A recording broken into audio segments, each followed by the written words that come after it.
Hello दोस्तों, rooftop goat farm पर आप सभी का स्वागत है। इस चैनल के माध्यम से हम आप तक बकरी पालन की सही, सटीक और साइंटिफिक जानकारी निःशुल्क पहुंचाने की कोशिश करते हैं, जिससे हमारे बकरी पालक भाइयों का कम समय में अधिक लाभ हो सके। व्यावसायिक बकरी पालन की निःशुल्क ट्रेनिंग को जारी रखते हुए इस वीडियो में हम जानेंगे कि बकरी पालन में फीडिंग ट्रे को किस तरह कम कॉस्ट में तैयार किया जाए। व्यावसायिक बकरी पालन में अगर हमें लंबे समय तक टिकना है तो कुछ इन्वेस्टमेंट ऐसे हैं जिनके ऊपर हमें थोड़ा भी संकोच नहीं करना चाहिए। उनमें से एक फीडिंग ट्रे भी है। बहुत से बकरी पालक भाई इन इन्वेस्टमेंट में इतना पैसा बचा लेते हैं जिसके वजह से उन्हें काफ़ी नुकसान झेलना पड़ता है। जिस तरह बकरी पालन में एक अच्छे शेड पशु आवास से हम जाड़े, गर्मी, बरसात तीनों से पशुओं को बचा सकते हैं और दूसरे खतरों से भी बचा सकते हैं।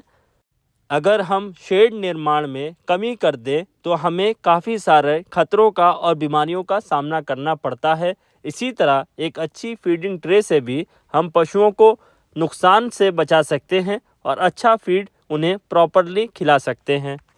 जानकारी के अभाव में कभी कभार पशुपालक भाई ऐसा फीडिंग ट्रे तैयार कर लेता है जिसमें फीड देने पे नीचे से गिरती रहती है। अगर हम ये थोड़ी थोड़ी फीड को भी कैलकुलेट करें तो हमारे साल का बड़ा अमाउंट वेस्टेज में चला जाता है।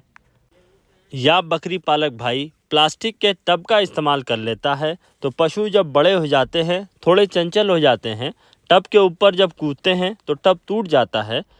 इस कारण से बार बार टब को बदलने से फार्मर के ऊपर काफ़ी बोझ पड़ता है। या कभी कभार लकड़ी का या लोहे का इस्तेमाल बकरी पालक भाई कर लेता है तो उसमें कहीं कील या ऐसी कोई चीज़ निकली होती है जिससे पशु को नुकसान पहुंचता है, पशु को इन्फेक्शन भी हो जाता है। इसी तरह धीरे धीरे प्रैक्टिकल करके हमने अपने फार्म पर नए फीडिंग ट्रे तैयार किए। सबसे पहले हमने लोहे का स्टैंड तैयार किया। इसके ऊपर हम प्लास्टिक के टब रखते थे तो ऐसा होता था बकरे इसके ऊपर चढ़ के इसे तोड़ देते थे और ट्रे को पूरा दिन लिए घूमते रहते थे। इस समस्या को दूर करने के लिए हमने एक लोहे और टिन से मिली हुई बाल्टी का या टब कहने का इस्तेमाल किया। इसमें तो मजबूती भी हमें मिली, साथ में हमारी फीड का वेस्टेज भी कम हो गया। मजबूती के लिए हमने इसके कुछ हिस्सों को लोहे का रखा और वेट कम करने के लिए इसके बाकी चादर जो है टिन की लगवाई, जिससे इसका वेट भी कम रहे और मजबूत भी रहे। इसको हम आसानी के साथ रोज़ धो भी लेते हैं जिससे किसी इन्फेक्शन या बैक्टीरिया के फैलने का खतरा भी नहीं रहता और हमारी सानी TMR भी आसानी के साथ इसमें बन जाता है। ट्राईपॉड में इस ट्रे को रखने से इसका वज़न बढ़ जाता है और बकरे इसको हिला या गिरा नहीं पाते। इसके बाद हमने अपने फार्म के ऊपर 8 फीट की ट्रे का निर्माण कराया, जिसका बेस हमने सेकेंड हैंड लोहे के द्वारा तैयार कराया, जो पूरा लोहा है। लोहे से इसकी मजबूती और लाइफ भी बढ़ गई, साथ में इसका वज़न बढ़ गया जिससे बकरे इसे गिरा ना पाए। इसकी ट्रे हमने अच्छी क्वालिटी की टिन से बनाई है जिससे इसको धुलने से कोई जंग वगैरह ना लगे।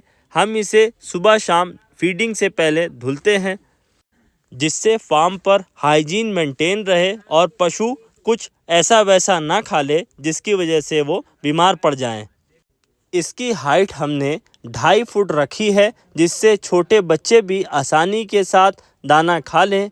इसकी चौड़ाई हमने 12 इंच रखी है और गहराई भी 12 इंच रखी है जिससे खाना वेस्ट ना हो, पशु आराम से पूरा मुंह डाल के इसमें खाना खा लेता है। फीड के बाद अच्छी तरह हम पशुओं को इस ट्रे के ज़रिए पानी भी पिला लेते हैं। इस ट्रे की कॉस्ट लगभग हमें 1000 रुपये के करीब आई थी। उम्मीद है हमारे द्वारा दी गई जानकारी से आप संतुष्ट होंगे। हमारे चैनल को सब्सक्राइब करें और भाइयों तक शेयर करें जिससे हम बकरी पालन की सही जानकारी आप तक पहुंचाते रहें। Thanks for watching. Please like, share and comment.